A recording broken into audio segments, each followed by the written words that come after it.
वसुदेवसुतं देवं कंसचाणूरमर्दनं देवकी परमानन्दं कृष्णं वन्दे जगद्गुरुम्।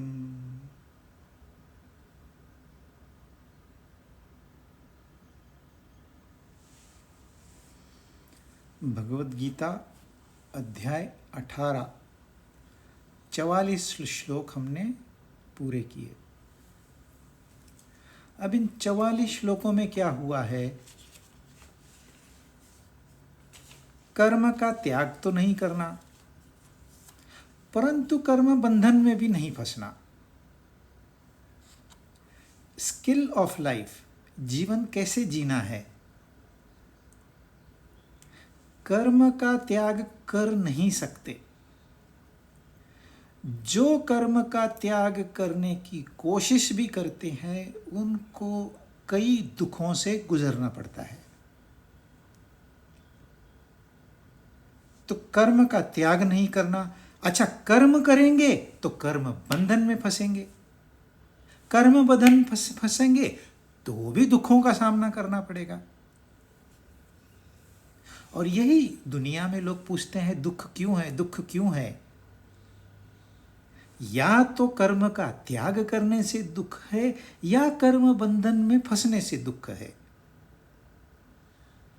परंतु यहां गीता का क्या प्रयोजन है कि कर्म करते रहना है पर कर्म बंधन में नहीं फंसना है। कर्म का संग्रह नहीं होने देना है। ये स्किल है, क्योंकि भले कर्ता बहुत अच्छा है, सात्विक है, उसकी बुद्धि भी सात्विक है, उसका ज्ञान भी सात्विक है, उसकी धृति सात्विक है, परंतु कर्म करते वक्त चूक गए तो दुखों से चले गए। होता क्या है, कर्म बंधन में न फंसने के लिए कामनाओं का, फल की इच्छा का त्याग करना है। लोग ये कहते हैं जब फल ही नहीं चाहिए हमको तो कर्म क्यों करें। यह भूल है। आपको कर्म फल वैसे ही मिलने वाला है। आप चाहे चाहो न चाहो कर्म किया तो कर्म फल मिलेगा। कर्म फल हमारे कर्मों का ही रिजल्ट है, परिणाम है, परंतु वो हमारा उसके ऊपर अधिकार नहीं है। कभी मिलेगा फल, कौन से रूप में मिलेगा, मीठा मिलेगा कि कड़वा मिलेगा, ये हमारे हाथ में नहीं है। कर्म 100% हमारे हाथ में है। तो यूं समझिए, कर्म फल परमात्मा देता है, तो कर्म फल परमात्मा दुख क्यों देता है फिर? परमात्मा दुख नहीं देता। आपने दुख अपने आप डिजाइन किया हुआ है। आपने अपना फ्यूचर स्वयं लिखा हुआ है। परमात्मा सिर्फ तथास्तु कहते हैं उसको। तो ये ट्रिकी विषय है। कर्म करना है, कर्म के जाल से मुक्त रहना है। मैंने कुछ नहीं किया, सब तूने किया, उसके ऊपर ढकेल देना है। अब जब गलत कर्म भी उसने किया है तो गलत फल किसे मिलेगा? वो हमें थोड़ी मिलेगा, वो खुद लेगा भगवान, जहां कहीं भी है वो। तो कर्म उसके ऊपर छोड़ दो। जो करना था मैंने कर दिया, बाकी तू देख ले। परंतु ये तो तत्व ज्ञान हो गया, परंतु प्रैक्टिकली कैसे करें? तो उन्होंने क्या किया, 3 गुणों के आधार पर 4 वर्ण बनाए, ब्राह्मण, क्षत्रिय, वैश्य, शूद्र। और ये चारों का स्वभावता क्या कर्म है ये बताया। शम दम क्षमा ये ब्राह्मण का स्वाभाविक कर्म है, सहज, इजीली। अगर दूसरा कोई या वैश्य या शूद्र कोई शम दम करने जा तो उनके लिए तो बड़े पहाड़ पे चढ़ना भी आसान है, इतना ये कठिन है। वो कहते हैं नहीं नहीं, हमारे से इंद्रियों पे काबू नहीं होगा बाबा, मन को हम नहीं अपने काबू में रख सकते, ये हमारा काम नहीं है, हमसे नहीं होगा। आप, शूद्र कहेगा आप हमको बताओ मेहनत क्या करनी है, हम करेंगे। वैश्य क्या कहता है, भाई हमको बताओ आपको क्या क्या चीज़ें चाहिए, हम पाताल लोक से भी आपके लिए लाके आएंगे। वो कर सकते हैं क्योंकि उनके लिए व्यापार सहज कर्म है। वैश्य के लिए व्यापार सहज कर्म है, क्षत्रिय के लिए क्षात्र धर्म। धैर्य से दुश्मन के सामने खड़े रहना ये कोई आसान बात नहीं है। ये ब्राह्मण भी नहीं कर सकता, न शूद्र कर सकता है, न वैश्य कर सकता है, एक सिर्फ क्षत्रिय कर सकता है।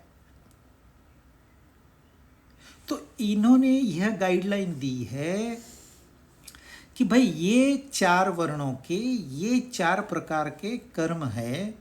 इसका मतलब ये नहीं कि ये चारों ने सिर्फ इतना ही कर्म करना है। जैसे कोई शूद्र है, नौकरी करता है छोटी मोटी, उसका उदर निर्वाह होता है, पर उसको ये भी है ना कि मैं जिंदगी में आगे बढ़ूं, और मेहनत करेगा, थोड़े पैसे जमा करेगा, कोई छोटा मोटा उद्योग व्यापार शुरू करेगा तो अपने आप वो वैश्य बन गया, तो उसकी तो उन्नति हो गई। परंतु यह उन्नति कौन सी है? यह भौतिक उन्नति है। फिर चाहे इसके आगे क्षत्रिय बन जाए, चाहे ब्राह्मण बन जाए, परंतु अपने अपने कर्म करते हुए ये चारों को ये अधिकार है कि वो वहीं से परमात्मा से जुड़ सकते हैं। जितना अधिकार ब्राह्मण को है परमात्मा से जुड़ने का, उतना ही अधिकार शूद्र को भी है।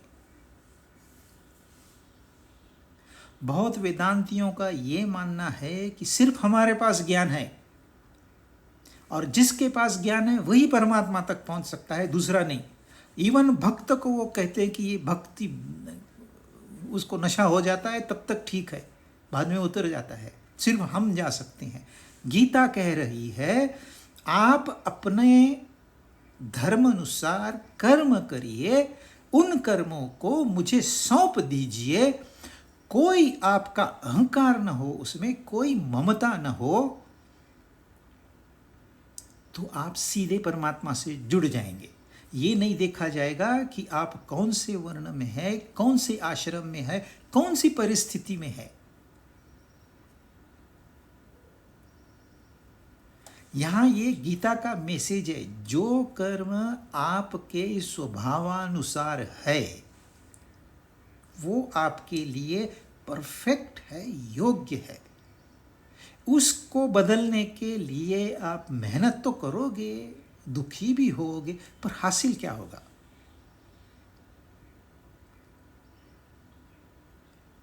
तो ये प्रयोजन क्या है? इन सबका स्वभावज कर्म जो इन्होंने इतना, चारों के लिए उन्होंने यह एक कॉमन वर्ड स्वभावज, स्वभावानुसार, आप अपने स्वभावानुसार कर्म करिए, ये 4 बार कहा है। 4 बार जब कोई बात गीता कहती है तो थोड़ी प्रकाश होना चाहिए। तो क्या उसका प्रयोजन है, ये अभी 45 श्लोक बताएगा। स्वे स्वे कर्मण्यभिरतः संसिद्धिं लभते नरः, स्वकर्मनिरतः सिद्धिं तथा विन्दति तच्छृणु। स्वे स्वे यानी कि अपने अपने, मतलब जो स्वभावानुसार कर्म में प्रीति पूर्वक लगा हुआ मनुष्य, लविंगली कोई भी काम हम करते हैं ना, तो उसमें इतनी सहजता आनी चाहिए कि हमने कर्म किया ऐसी लगना ही नहीं चाहिए। सहजता से वो अपना कर्म होना चाहिए। सम्यक सिद्धि को यानी कि उच्चतम सिद्धि को यानी कि परमात्मा को प्राप्त कर लेता है। अपने कर्म में लगा हुआ मनुष्य जिस प्रकार सिद्धि को प्राप्त होता है, उस प्रकार को तू मुझसे सुन, कह रहे हैं भगवान हम सबको।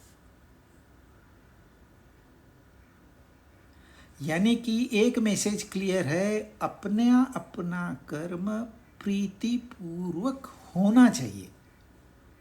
यदि नहीं हो रहा है तो कुछ तो गड़बड़ है। आप ओवरबर्डन्ड है, बोर्ड है, फ्रस्ट्रेटेड है। लोग पैसे के पीछे दौड़ते हैं, फिर बोलते हैं पैसे, मैं पैसे से तंग आ गया हूँ, करूँ क्या पैसे का। अब पैसा जिसके पीछे वो दौड़े वही उनके ऊपर बोझ बन के बैठ गया। तो उनका स्वभाव कहीं और है, कर्म कहीं और है। यदि शूद्र है तो सेवा का काम प्रीति पूर्वक करे। यदि ब्राह्मण है तो गीता समझाने का काम प्रीति पूर्वक करे। कोई सुनता नहीं है, अरे कोई सुने नहीं, किसी सुनने के लिए है क्या? ये तो ध्वनि आसमंत में गूंजेगी। आज नहीं, कल नहीं, 100 साल 1000 साल बाद किसी के कानों पे जाके टकराएगी, जिसको खास जरूरत होगी।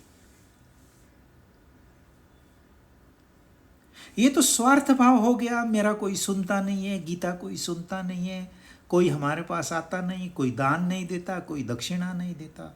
ये तो फिर आप ब्राह्मण नहीं हो, आप तो वैश्य हो गए। सिर्फ ट्रेड आप गुड्स पे, सर्विसेज पे नहीं कर रहे, ज्ञान पे कर रहे। ये तो सहजता से प्रीतिपूर्वक। देखिए, जो गायक होता है, जो क्रिकेटर होता है, कहते हैं सचिन तेंदुलकर क्रिकेट के सिवा कुछ सोचता ही नहीं था। कितने घंटे प्रैक्टिस किए उसको पता भी नहीं। शास्त्रीय गायक कितने घंटे रियाज करते हैं कोई हिसाब ही नहीं है। 12 घंटे हो गए, अरे 12 घंटे हो गए, हमको तो पता ही नहीं चला। उसको बोलते हैं प्रीतिपूर्वक।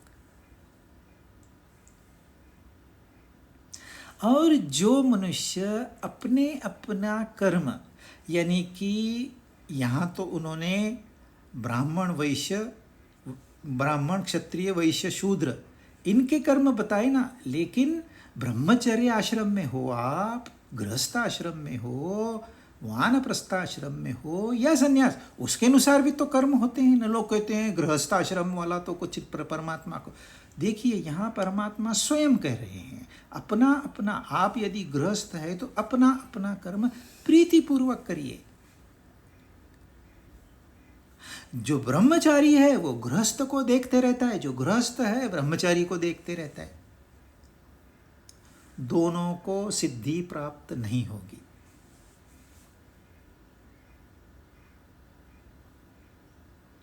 सन्यास लेते हैं, कहने को सन्यास लेते, सारा ध्यान संसार में फंसा पड़ा हुआ है, वहां भी उनका व्यापार चल रहा है। तो फिर कहां से सिद्धि प्राप्त होगी? सिंपल सी बात है, अपने अपने कर्म में प्रीति पूर्वक जो लगा हुआ है वो परम सिद्धि को प्राप्त करेगा। संसिद्धिम, सम्यक सिद्धि उसको प्राप्त करेगा। ऊंचा से ऊंचा स्तर है जीवन का। आपको क्या चाहिए सही मायने में, वहां वो प्राप्त होता है। ये धन चाहिए, नौकरी चाहिए, बीवी चाहिए, ये सब अपभ्रंश है, ये सब कहने की बातें हैं। दरअसल इंसान को चाहिए कुछ और, वो प्राप्त हो जाएगा यदि अपना अपना कर्म किया। फिर आप ये डिफरेंशिएट मत करिए, हम तो ऊंचे हैं, ये तो नीचे है। देखिए, एक बहुत बड़े संत हो गए, संत रविदास कहते हैं, कोई उनको संत रविदास भी कहते हैं। वो चमार थे। अभी चमार का काम उस समय तो मैन्युअली वो चमड़े को प्रोसेस करना होता था, तो उसमें बदबू आती है, उसके आसपास में बदबू फैलती है। और प्रोडक्ट भी क्या है, जो सबसे नीचे का अंग है मनुष्य का, उसके लिए जूते बनाना। और एक महान संत हो गए वो। अच्छा, उसी समय मीराबाई थी, जो कि शाही परिवार से आती है, रॉयल फैमिली से आती है, चाहे उसका मैका हो चाहे उसका ससुराल हो। वो तो राजपूत है, क्षत्रिय है, सबसे ऊंचे दर्जे की क्षत्रिय है, जिनका बाहर निकलना भी लोगों के लिए सम्मान होता था। लोगों के सामने यदि वो आ जाए तो लोगों को सम्मान हुआ मेरा, ऐसे महसूस होता था। उस मीराबाई ने सबसे ऊंचे खानदान वाली संत रविदास, सबसे नीचे खानदान वाले को अपना गुरु बनाया, और उन्होंने भी उसको शिष्य स्वीकार किया। देखिए, और संसार में क्या देख रहे हैं। अरे मंदिर में तुम्हारे पास 2 रुपया नहीं है तो आने नहीं देते। हाईएस्ट करप्टेड प्लेस अगर कोई है तो आज हिंदू धर्म के मंदिर हैं। यहां शनि शिंगणापुर है, नजदीक, हमारे पुणे के नजदीक पुराना स्थान है, और शनि से तो सबको डर लगता है। तो तेल चढ़ाने न जाने कहां कहां से, बाहर से, दूसरे देशों से भी लोग आते हैं। कई व्यापारी तो ऐसे 20-20 लीटर तेल लेके जाके वहां उंडेल देते हैं पुण्य कमाने के लिए। टोटल 250 एम्प्लॉय है, 250 एक्चुअल एम्प्लॉयज। गिने गए, किसी ने जाके वहां गिना कितने लोग काम करते हैं दिन रात में मिला के, और कितने लोगों को पगार हो रही है, 2500 लोगों को।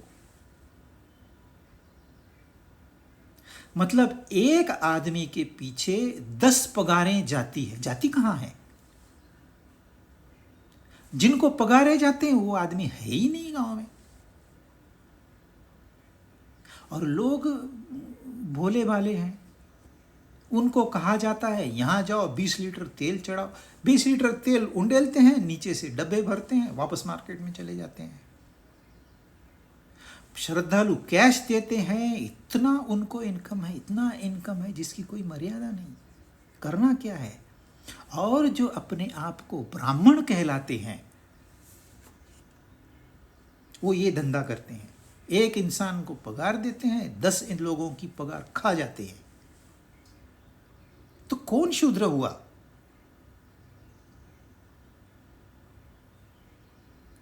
तो संत रविदास गुरु हुए मीराबाई के। इतना क्लियर कट हमारे इतिहास में है। ये पुरानी कथा नहीं है, ये अभी की घटना है जिसका इतिहास मौजूद है। झूठ मूठ की बात नहीं है। और भगवत गीता कह रही है अपने अपने कर्म में जो प्रीतिपूर्वक लगा हुआ है वो सम्यक सिद्धि, संसिद्धि को प्राप्त हो जाएगा। गीता कह रही है, इससे और क्लैरिटी हो नहीं सकती। पर न जाने क्यों इसका उल्टा प्रचार किया गया है। उल्टा प्रचार होने से भाविकों को, श्रद्धालुओं को ये लगता है हम तो पापी हैं, हम तो नीच है, हमने तो बुरा काम। अरे बुरा काम तुमने नहीं किया है, वहां जो ब्राह्मण, बड़े से बड़ा ब्राह्मण बैठा है, उसने तो आपसे बड़ा पाप किया है। जो हो गया सो हो गया, अब जुड़ जाओ।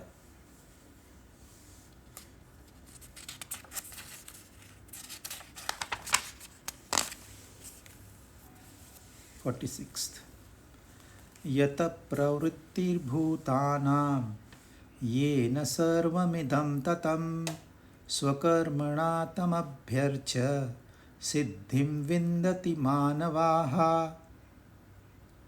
जिससे संपूर्ण प्राणियों की प्रवृत्ति होती है, यानी कि उत्पत्ति होती है, जिससे और जिससे यह संपूर्ण संसार व्याप्त है, उसका अपने कर्म द्वारा पूजन करके मनुष्य मात्र सिद्धि को प्राप्त होता है।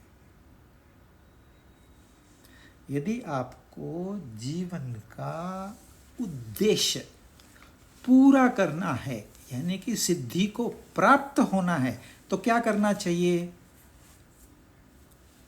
वो जिससे यह निर्मित हो, कोई भी हो, नाम कई है, परमात्मा कह लो, ब्रह्म कह लो, अल्लाह कह लो, फादर इन हेवन कह लो, ये आपकी मर्जी है। नाम क्या देना है वो आपकी मर्जी है। वो कोई भी नाम स्वीकारता है, राम कहो, कृष्ण कहो, विष्णु कहो, शिव, वो सारे नाम स्वीकारता है। सवाल आपकी श्रद्धा का है, उसका पूजन मात्र करना है।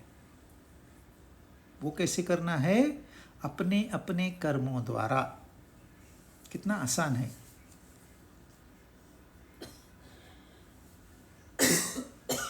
पहले तो ये समझ लियो, ऐसा कौन है जिससे ये सारे भूताना संपूर्ण प्राणियों की उत्पत्ति होती है, प्रवृत्ति होती है। ऐसा कौन है? ऐसा कौन है जो ये संपूर्ण संसार व्याप्त करके है? जो मुझ में है वो सब में है। मुझ में वो मैं बैठा है तो सब में वही मैं बैठा है।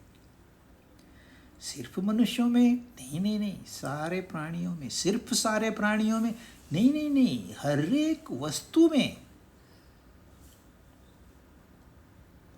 हर एक अणु में, कण कण में वो व्याप्त है। कौन व्याप्त है ये कहना बड़ा मुश्किल है। जिसने जाना सिर्फ उसे पता है वो कौन है। बाकियों को हम कहते हैं वह परमात्मा है, वही भगवान है, वही ईश्वर है, वही ब्रह्म है। वो संपूर्ण संसार को व्याप्त है। कैसे? जैसे इतने सारे गैजेट्स आप यूज़ करते हो, चाहे मोबाइल हो, चाहे टीवी हो, चाहे मिक्सर हो, चाहे हीटर हो, चाहे कूलर हो, सब में बिजली व्याप्त है।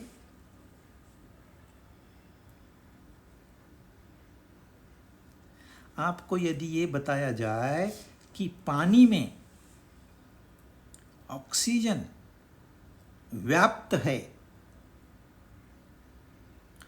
तो अगर पढ़ा है तो बड़ा आसान है समझना, नहीं पढ़ा है तो थोड़ा ऐसे लगता है कि ऐसे कैसे पानी में? हमको तो पानी दिख रहा है, हवा तो दिख नहीं रही, ऑक्सीजन तो दिख नहीं रहा है।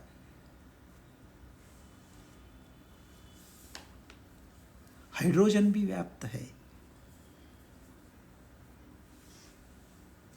ये जो अग्नि है इसमें भी हाइड्रोजन और ऑक्सीजन व्याप्त है। कार्बन भी व्याप्त है। अग्नि है क्या? ऑक्सीडेशन। सिर्फ वो जो रिएक्शन है वो एक्सोथर्मिक है, इसलिए आपको अग्नि अग्नि लगता है। अग्नि है क्या? वायु जो होते हैं उनका मिलन। ऐसे ही वह परमात्मा सब में समान रूप से व्याप्त है। ऐसे नहीं है कि मुझ में ज़्यादा है दूसरों में कम है, या दूसरों में ज़्यादा है मुझ में कम है। समान रूप से व्याप्त है। यदि एक बूंद में खून की निकालूं तो उसमें भी वो उतना ही व्याप्त है। ये कॉन्सेप्ट समझना कठिन है। शब्द समझ में आ जाते हैं, परंतु वो एक तत्व सब में व्याप्त है ये समझना कठिन है। यदि मैं कह दूं कि आपका और मेरा खून एक है, तो आप फिर बोलोगे नहीं नहीं, आपका B+ है, हमारा A+ है। पर वही फंक्शन ये भी करता है, वही फंक्शन वो भी करता है, तो खून समान है।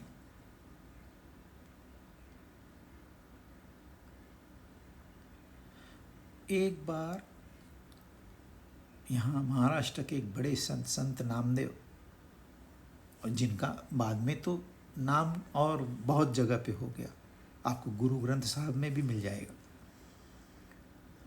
वो बचपन से ही अपने विट्ठल भगवान के साथ में रहे, उन्हीं को सब कुछ माना, वही भगवान है, वही परमात्मा है, वही सब कुछ है। तो उनका ये मानना था कि यदि भगवान कहीं है तो ये हमारे विट्ठल भगवान है, जो हमारे मंदिर में विराजमान है। बाकी कहीं भगवान है नहीं, भगवान यही है। तो ज्ञानेश्वर महाराज ने एक बार उनकी टेस्ट ली, ऐसे टक टक टक टक करके देखा, मटके को ठोक के देखते हैं ना, उस समय मटका एक महत्वपूर्ण इंस्ट्रूमेंट था। तो बोले ये कच्चा है, कच्चा मटका है, ये मटका कच्चा है, तो इसको पकाना होगा। तो इसको पकाने के लिए उन्होंने नामदेव को कहा, ऐसी ऐसी जगह पे तू जा, वहाँ तुझे ऐसे ऐसे गुरु मिलेंगे, उनका नाम है विसोबा खेचर, वो तुझे समझाएंगे कि कैसे परमात्मा इस संपूर्ण संसार में व्याप्त है।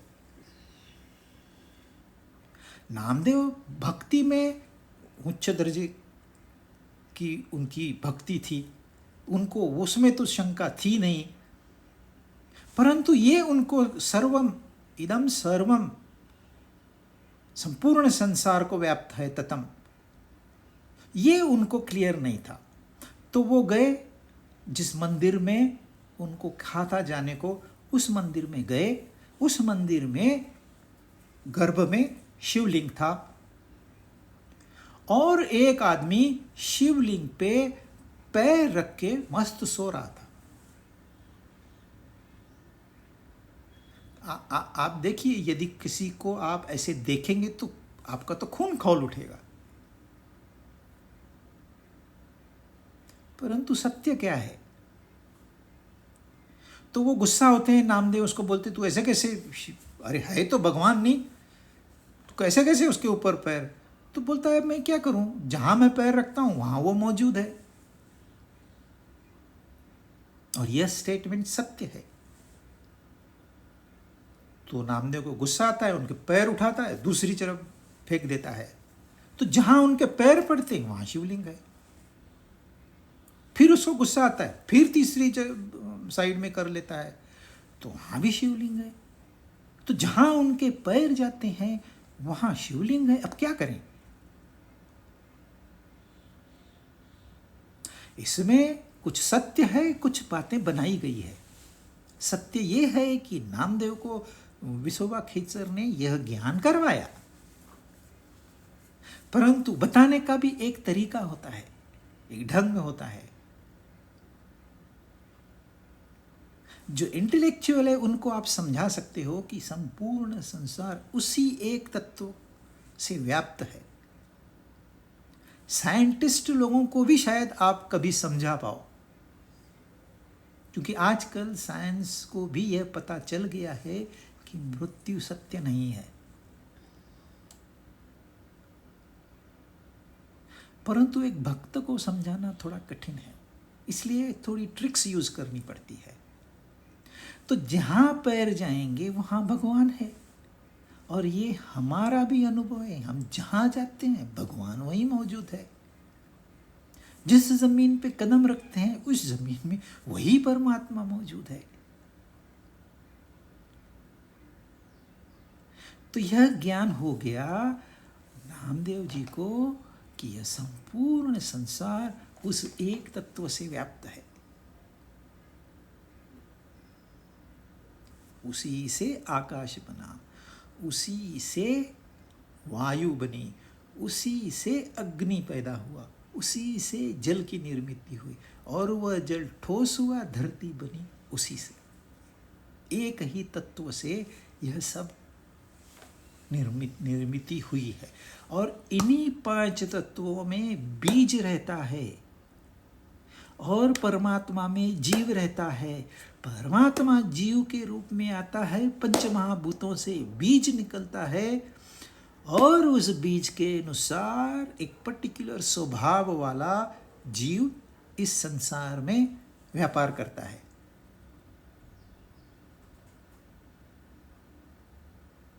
तो निर्मिति कहाँ से हुई? उस एक तत्व से हुई। और वही एक तत्व इस संपूर्ण संसार को व्याप्त करके बाकी है। संसार कितना बड़ा है, आपकी कल्पना वहां नहीं जा सकती।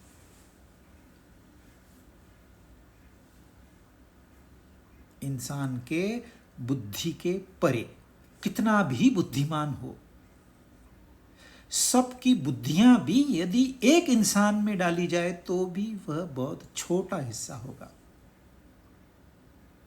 वो भी उसको ग्रास्प नहीं कर पाएगी। अनंत को कोई अपने बुद्धि में नहीं पकड़ सकता। समझ थोड़ी आती है, इतना ही।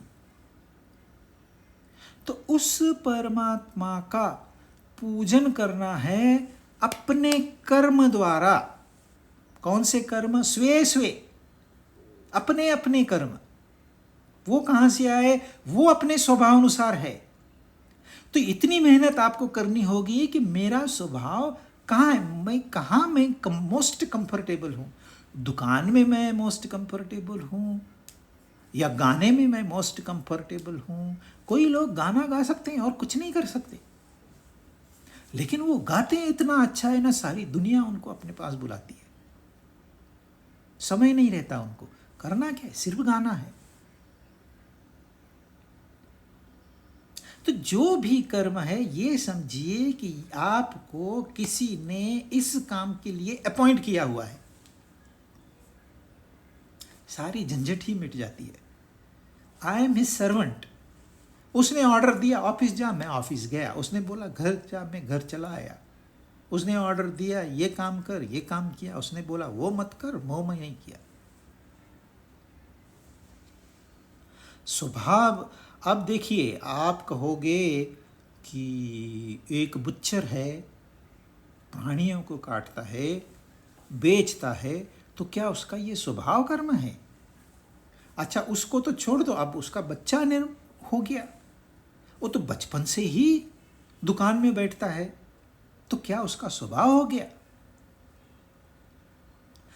आप जो करते हो परिस्थिति अनुरूप, वो जरूरी नहीं है आपका स्वभाव हो।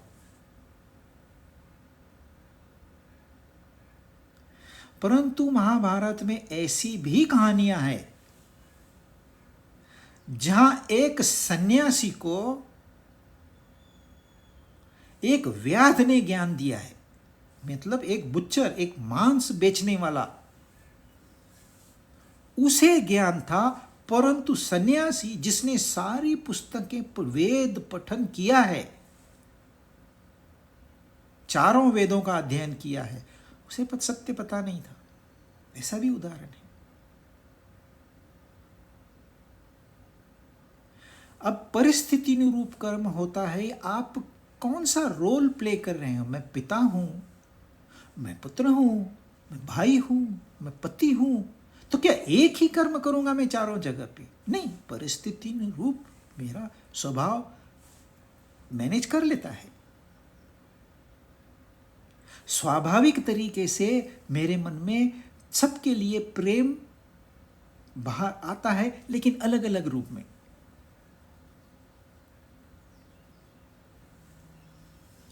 तो यह जो कर्म है ना, यह कर्म पूजा करनी है, उस परमात्मा की पूजा करनी है। अब पूजा करनी है मतलब इन कर्मों को अर्पण करना है। ये सिखाने के लिए आपको मंदिरों में बुलाया जाता है, आपको कहा जाता है फल चढ़ाओ, फूल चढ़ाओ, जल चढ़ाओ। वहाँ जाके नारियल तोड़ के आओ, या अनेक विधियां आपको बताई। ये सारी की सारी प्रतीकात्मक है।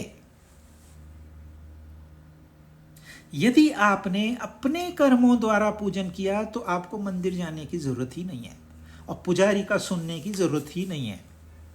हाँ, बाहरी दिखावे के लिए आप करिए, परंतु नहीं किया है तो आपको सिखाएं कैसे? जब आप फल चढ़ाते हो तो क्या होता है? यह फल होता है कर्म फल।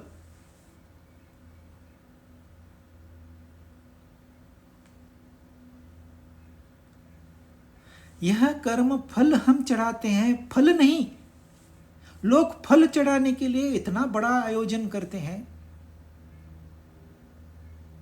अरे फल उसका, तुम्हारा क्या है उसमें? तुम तो 2 रुपए में खरीद के लाए बस।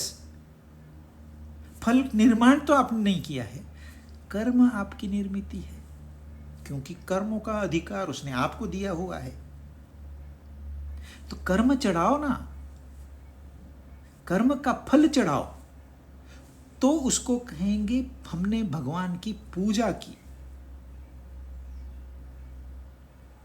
लोग इतना बड़ा शिवलिंग पत्थर का, उसके ऊपर 25 घड़े पहले पानी, फिर 25 घड़े दूध, फिर 25 घड़े और कुछ आटा बटा डालेंगे, फिर 25 घड़े माखी डालेंगे। और वहाँ जो आसपास के गरीब लोग हैं दिखते, भाई आप वहाँ चढ़ा रहे हो, वेस्ट कर रहे हो, हमको दे दो ना, हमारा पेट भर जाएगा। वहाँ इनको भगवान नजर नहीं आता। और उन्होंने क्या किया है? संपूर्ण संसार में व्याप्त है, तो क्या वो गरीबों में भगवान नहीं है? सिर्फ पत्थर में ही भगवान होता है? पत्थर में भगवान होता है, परंतु इंसानों में भी होता है ना। ये बात नहीं समझ में आती। तो इतना इलैबोरेट करते हैं, फुल डे उनका निकल जाता है। फिर भारी प्रसाद करेंगे, खीर क्या, पूड़ी क्या, पकोड़े क्या। अब किसको पूजन कहना है? यहां वो कह रहे हैं उस परमात्मा का स्वकर्मणा, अपने कर्मों से पूजन करना है। हम दूसरों के कर्म से पूजा करते हैं, ये समस्या है।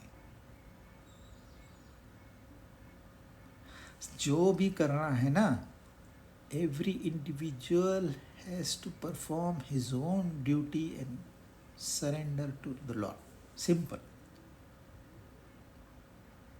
मेरे लिए दूसरा कोई नहीं करेगा और दूसरे के लिए मैं नहीं कर सकता। मैं सिर्फ यहां क्या लिखा है समझा सकता हूं, किसी को फोर्स नहीं कर सकता। नहीं कोई और भी, कितने भी बड़ा संत हो, कितना भी बड़ा महात्मा हो, किसी को फोर्स नहीं कर सकते। हर एक को अपना कर्म करना है और वह कर्म अर्पण करना है। आप कॉपी करोगे किसी महात्मा की, उसने बाल बढ़ाए, हमने भी बाल बढ़ा दिए। उसने सफ़ेद ड्रेस पहन ली, हमने भी सफ़ेद ड्रेस पहन ली। उसने तिलक लगाया, हमने भी तिलक लगाया। उसने मंदिर बनवाया, हमने भी मंदिर बनवाया। उसने अभिषेक कराया, हमने भी अभिषेक कराया। कितना बड़ा प्रयोजन रहता है। वहाँ बोलते पहले भगवान को नहलाओ, साफ सफाई करो, ये फल लेके आओ, ये फूल लेके आओ, ये प्रसाद लेके आओ, वो लेके आओ, वो लेके आओ। दुनिया भर की सामग्री आएगी, फिर नहलाएंगे, फिर उसको अभिषेक करेंगे। अभिषेक ही 2-2 घंटे चलता है। आपका नाम लगता है, इसके नाम से अभिषेक हो रहा है, क्योंकि इन्होंने 5,01,000 रुपया दिया है।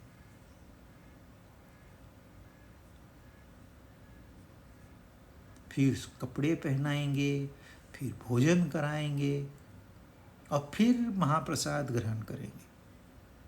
सुबह 6 बजे शुरू हुआ, दोपहर को 2 बजे तक। पर क्या वो लोग सिद्धि को प्राप्त हो गए? सालों से कर रहे हैं, सिद्धि को प्राप्त हो गए?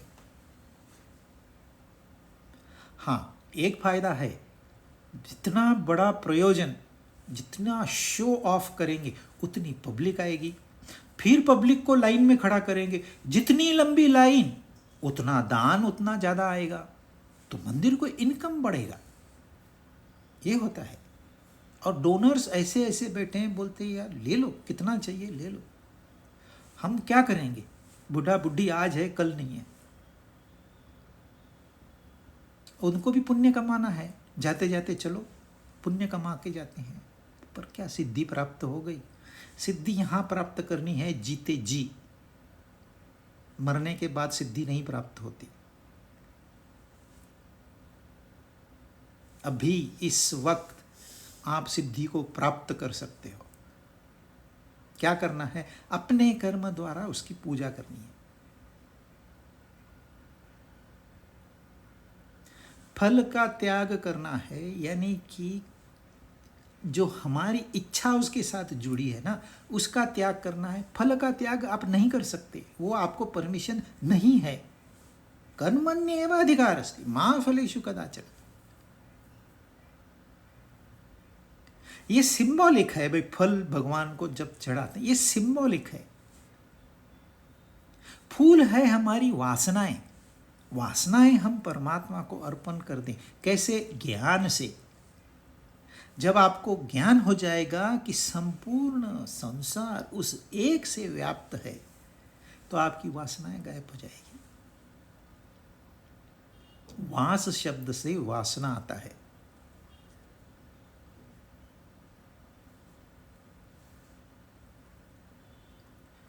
तो ऑब्जेक्टिव ये है कि मनुष्य जो गोल, जो ध्येय लेके आया है, उस ध्येय की पूर्ति की जाए। आप घूमने गए, साल में आपको एक बार छुट्टी मिलती है, वो LTA LTC कुछ तो मिलता है। आपने प्लानिंग किया है पूरा साल मुझे अलाउंस मिलेगा, मैं फैमिली को घूमने ले जाऊंगा, है क्योंकि उसमें खुशी मिलेगी सबको, मुझे खाली नहीं, पूरे परिवार को खुशी मिलेगी। अब वहां जाके आप छोटी छोटी बात पे झगड़ा कर रहे हो। तूने लेट किया, तूने ये किया, तूने खाना अच्छे से नहीं खाया, कचरा कर दिया, होटल वाला चिल्ला। अरे तुम आए किस लिए? वो भूल ही गए, जो उद्देश्य है वो तो भूल ही गए, और कर्म किए जा रहे हो। तो उद्देश्य को ध्यान में रखते हुए सारे कर्म उस उद्देश्य के प्रति, आप चाहे आध्यात्मिक गोल हो चाहे भौतिक गोल हो, ये नियम वहाँ भी लागू होता है। भौतिक गोल में भी आपने कर्म से उस गोल की, उस ध्येय की पूजा करनी है। आपको हॉस्पिटल बनाना है, आपको इंडस्ट्री डालनी है, आपको कोई इंस्टीट्यूट खोलनी है, तो आपको सारे ध्यान जो है, सारा कर्म जो है, कर्म आप इंद्रियों के माध्यम से करोगे, मन के माध्यम से करोगे, बुद्धि के माध्यम से, पर ये सारा का सारा उस एक ध्येय के प्रति होगा। यह निर्मिति होनी है, मतलब होनी है, तो ध्येय पूरा हो जाएगा। वैसे ही सारे कर्म से उसकी जब हम पूजा करेंगे तो सिद्धि को प्राप्त हो जाएंगे।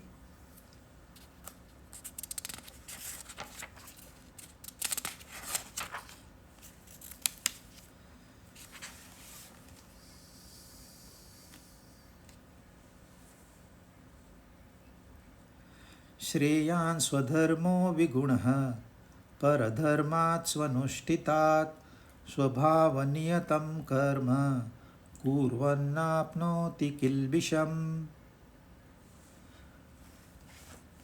स्वनुष्ठितात् मतलब अच्छी तरह से वो कर्म किया है, अच्छी तरह से परफॉर्मेंस दिया है। जैसे कोई डांसर है, उसका डांस हो गया 2 मिनट का, 3 मिनट, स्टैंडिंग ओवेशन। किसी ने 3 मिनट का गीत सादर किया, स्टैंडिंग ओवेशन। किसी ने 5 मिनट का एक टॉक दिया भगवत गीता के ऊपर, स्टैंडिंग ओवेशन। क्यों? स्वनुष्ठिता, उसने अपना काम इतने अच्छे से किया है कि सबको पसंद आ गया। स्वनुष्ठितात उसके विरुद्ध है गुण रहित। हमने एक सेफ्टी प्रोग्राम किया था, एक बहुत बड़े गवर्नमेंट के ऑफिसर थे, रिटायर्ड, उनको बुलाया, उन्होंने लेक्चर शुरू किया, सारा पिन ड्रॉप साइलेंस, क्योंकि उनकी क्वालिफिकेशन वगैरह वगैरह बहुत बड़े थे। 5 मिनट तो साइलेंस था, फिर लोग हलचल करने लगे क्योंकि लेक्चर बोरिंग था। फिर और 5 मिनट हो गए, और ये इतना बड़ा क्राउड है, कितनी बार कितना समय आप बात कर सकते हो? तो लोगों की भी केयर करनी चाहिए। 10 मिनट के बाद लोगों ने तालियां बजाई। तालियां इसलिए बजाई कि भाई बस करो। फिर 5 मिनट हुए, फिर लोगों ने तालियां बजाई, अरे बस करो। लेकिन उनको बेचारों को समझ नहीं आ रही थी। फिर किसी ने उठ के उनको बताया कि सर टाइम हो गया है, प्लीज आप वाइंड अप करिए। तो गुण रहित एक है स्वानुष्ठिता, बहुत अच्छी तरह से अनुष्ठान किया। दूसरा है गुण रहित, है ना? या तो लोग बहुत अच्छी तरह से परफॉर्म करते हैं, या तो एकदम डल परफॉर्मेंस रहता है, कट कट कट इसको निकाल दो। तो यहां गीता क्या कह रही है? यदि आपने अच्छी तरह से अनुष्ठान किए हुए परधर्म, आपने बहुत अच्छा परफॉर्मेंस दिया, one of the best performances in real life. Stage पे तो रियल लाइफ नहीं होती है, इन रियल लाइफ। परंतु कौन सा कर्म किया आपने? परधर्म। जो आपके स्वभाव के अनुसार नहीं है, वह कर्म आपने बहुत अच्छी तरह से किया।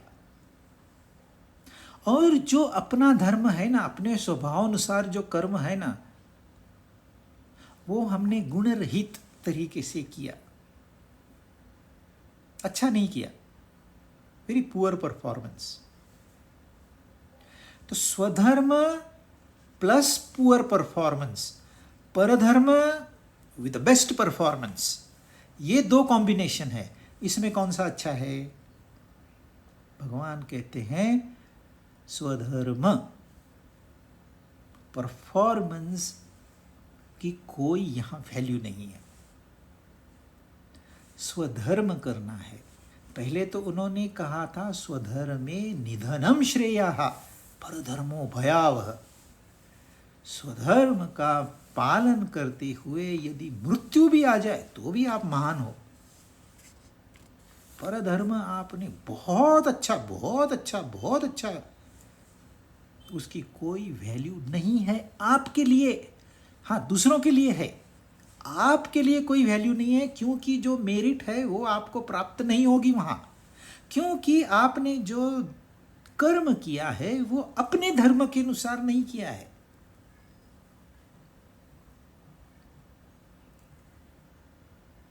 स्व यानी कि मेरा। अब मेरा में दो लोग हैं, एक तो है परमात्मा का अंश आत्मा, और दूसरा है मेरी वासनाएं, मेरा स्वभाव। हमने 4 कैटेगरीज देखें, लेकिन 4 कैटेगरीज तक लिमिट नहीं है ब्राह्मण। ये तो ब्रॉड क्लासिफिकेशन है, 3 गुणों पे आधारित।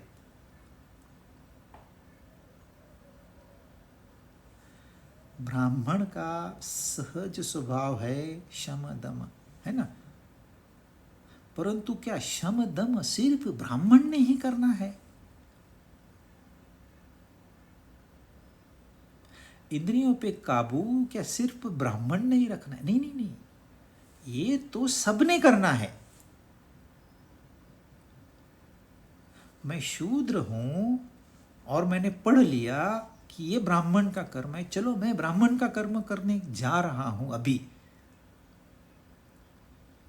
तो मेरे से हो पाएगा, मैं कोशिश करूंगा, और यदि मैं होशियार हूं तो उसको छोड़ दूंगा। अब समझो युद्ध होने जा रहा है, भारत पाकिस्तान, पाकिस्तान ने टेररिस्ट अटैक कर दिया, अब उसको अटैक करना है। मुझ में बहुत जोश है, पर मैं हूं वैश्य, मेरा स्वभाव जो है वो वैश्य का है। नहीं नहीं नहीं, अरे मेरी जान गई तो चलेगा, मैं बॉर्डर पे जाता हूं। क्या ये सही होगा?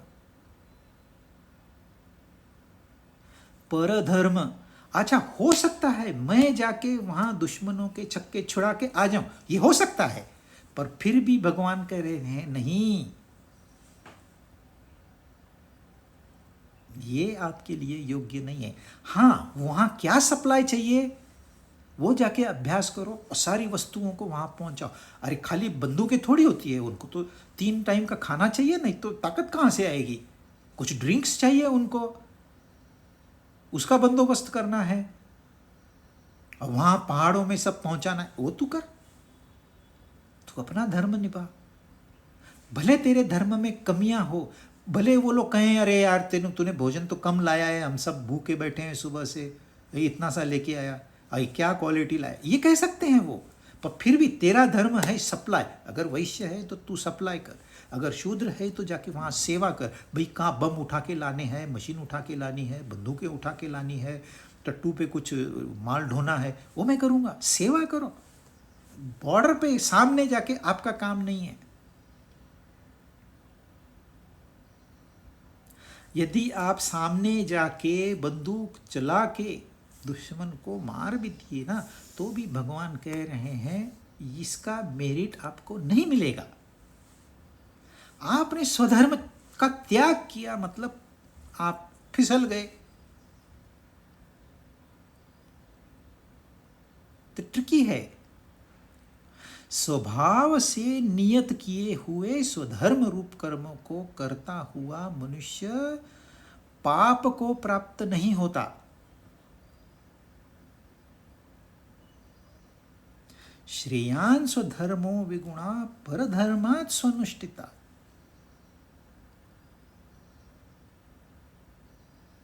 मतलब स्वधर्म जो करता है ना, वो पाप को प्राप्त नहीं होता है।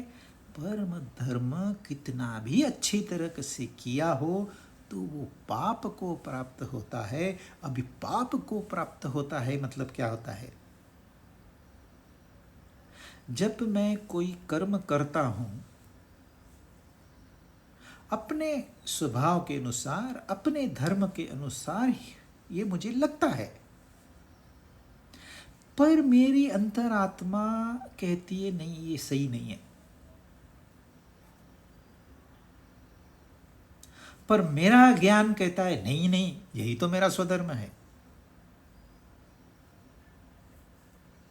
और मैं उस कर्म को परफॉर्म करता हूं तो मेरा मन विचलित हो जाता है, एजिटेट हो जाता है, डिस्टर्ब्ड हो जाता है, मेरा ध्यान नहीं लगता काम में, चित्त कहीं और है, शरीर कहीं और है, मन कहीं और है। ऐसे में मैं अपना कर्म ढंग से नहीं कर सकता, उसको कहते हैं पाप। ये तो इमीडिएट आपका पाप आपको पता चल गया, यही कर्म आपको आगे भी फल देने वाला है प्रारब्ध रूप में। तो यह पाप सिर्फ अभी पाप पता चलेगा ऐसे नहीं, आगे भी चल के पता चलेगा। हाँ, उस समय आप भूल गए कि कौन से कर्म का ये पाप फल है। तो जब जब इंसान अपनी वासनाएं बढ़ाता है तब तब वो पाप को प्राप्त करता है। जब जब वासनाओं का त्याग करता है तब तब वो पाप को प्राप्त नहीं होता, हालांकि पुण्य को प्राप्त होता है। मैं बैठे बैठे सोच रहा हूं, डे ड्रीमिंग जिसको कहते हैं, पर मेरी सोच में खोट है, मैं किसी के विरुद्ध सोच रहा हूँ, या जेलसी होगी, एनवी होगा, उसका बुरा चाहना होगा, और ये मैंने जानबूझकर नहीं किया, ये अपने आप आ गया।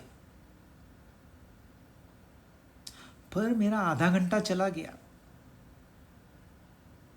फिर मैंने जान लिया कि ये तो सिर्फ सपना है, हकीकत तो ये है ही नहीं। मैं उससे जल के, उसको कुछ फर्क पड़ने वाला है कुछ नहीं, चलो ये छोड़ देते हैं। देखिए, आपने फिजिकली कुछ नहीं किया, परंतु ये जो आपका मन है, ये आधा घंटा तो डिस्टर्ब ही रहा। तो आप पाप से गुजर चुके हो, और अब ये आपको आगे भी फल देने वाला है। जो विचार हम बिना सोचे समझे छोड़ देते हैं, वही विचार कालांतर से हमको आके हमला करते हैं। मैं दूसरे का बुरा सोचूंगा या करूंगा, तो यही बुराई घूम घाम के कुछ समय बाद मुझे ही आके मेरा बुरा करेगी। इसको कहते हैं पाप।